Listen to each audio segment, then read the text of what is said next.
Hey guys, welcome to Helpful Solutions. Today we will talk about how to connect Philips Soundbar to TV with aux cable. Let's start. First of all, identify the audio out port on your TV. Locate the analog audio output, often labeled as audio out or represented by red and white RCA jacks. Then connect the aux cable.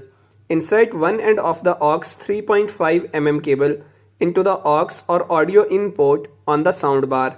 Connect the other end to the TV analog audio output.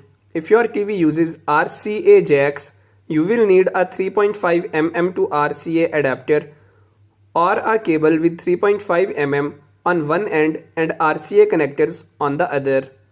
Select the correct input on the soundbar. You can use the soundbar remote control. Press the aux or source button to select the aux input. Adjust TV settings. Go to TV's audio settings and select external speakers or audio out.